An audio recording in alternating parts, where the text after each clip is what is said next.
Philippine local shipbuilder PropMech expressed its interest in collaborating with the Philippine Navy for designing and construction of future Navy warships and other patrol vessels to guard the vast territorial seas of the country. Although PropMech hasn't built any large Navy vessels before, the company has been serving the marine industry of the country for 30 years now, and already had an experience in supplying the Philippine military with equipment and spare parts for their vessels. The company had also delivered more than 1,000 vessels to government agencies such as the Bureau of Fisheries and Aquatic Resources, the Philippine Coast Guard, Philippine National Police, and the Philippine Navy. Meanwhile, shout out to Sai Menez, James Padica, Recovering Incel, and Mike Upper. Thanks for watching our videos and to our 52,000 subscribers all over the globe, which 69% are coming from the Philippines, 11% from our Indian friends, and another 11% from the United States. If you have any suggested topics about military and defense news, just comment down below and we might consider it in our next video. Back to the topic. One of the most notable vessels made by PropMech to the Philippine Armed Forces was the multi-purpose attack crafts armed by the Israeli company Rafael Advanced Defense System. The attack craft has proven its worth in the Philippine Navy's coastal defense efforts during their operation in Sulu Sea. As seen in the video, the multi-purpose attack craft, along with the Philippine Air Force AW-109 attack helicopter, has successfully eliminated their targets boarding a speedboat. The vessel did not have any significant damage and no troop was harmed, despite taking heavy fire from their targets with its ballistic armor protection. There are also some questions why they didn't use the Spike ER missile in their operation, but that is another topic.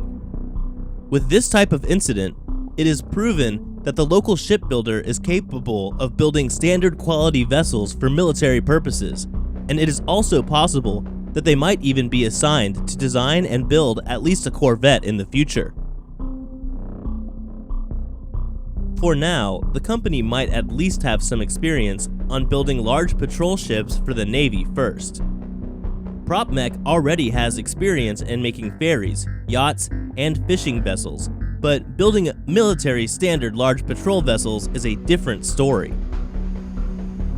I personally believe that this local shipbuilder will have a capability of building world-class Navy vessels in the future if given the opportunity. PropMech director Glenn Tong told the defense reporters during an online press conference that they are looking forward to being given the opportunity in the future. They added that the government is an important partner of their company and an important client. They would also be very interested to work together to provide larger assets for the Navy. PropMech said that they will also support the marine industry of the country, especially during the crisis.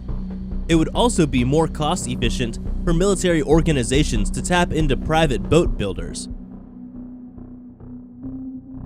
There are no more reports if the Philippine Navy will have plans on collaborating with PropMech, but we hope that they will be given a chance, as this will be a start for the country's aspirations on making its own Navy vessels or maybe indigenous warships in the future.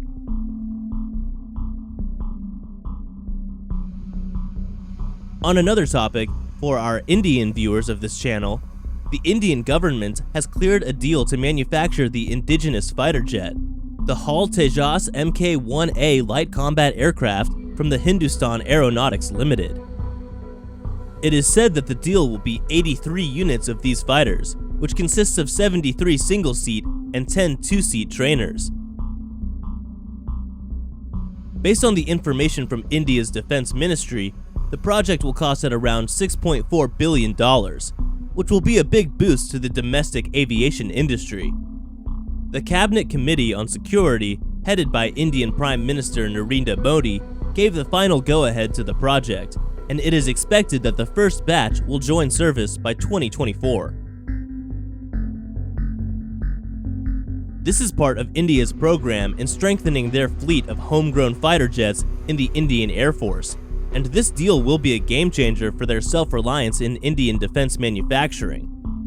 Indian Defense Minister said that these locally made fighter jets will be the backbone of the Indian Air Force in the near future. The deal will also be a big boost to the local company Hindustan Aeronautics Limited, which is said to be working on securing the order for the past 2 years. India's next step is to order the engines, avionics, and radars for the fighter jets that are still dependent on foreign sources. This kind of big-ticket project will also be opening up the door for other Indian defense companies and not just for Hindustan Aeronautics Limited, as there are associate companies who will also work on this big order from the Indian government. The Tejas fighter jets were also offered to the Philippine Air Force, which we already made a video about, but there hasn't been any more information about this offer. The Tejas is comparable to the FA-50 fighter jets of the Philippine Air Force, but has a little bit more capability, like compared to the first version of South Korean-made aircraft. There has been also plans of upgrading the FA-50 in the Philippines, but there is also an option to use the budget in acquiring the Indian-made aircraft. The new jets will be significantly more capable than the first batch ordered, and will have an enhanced radar, an electronic countermeasures suite, and the capability to launch a variety of beyond visual range weapons. It will also be capable of aerial refueling, which will extend its range of operations. This is a good push by the Indian government for the Indian aviation industry, and make a point for other countries to show their faith in Indian defense manufacturers. The Philippines have already started trusting the Indian-made state-of-the-art weapons, which really suits the budget of the Philippine military. We hope the best for the Indian defense manufacturers to be known all over the globe. That's the end of our video for today. Don't forget to subscribe and share our video. Till next time.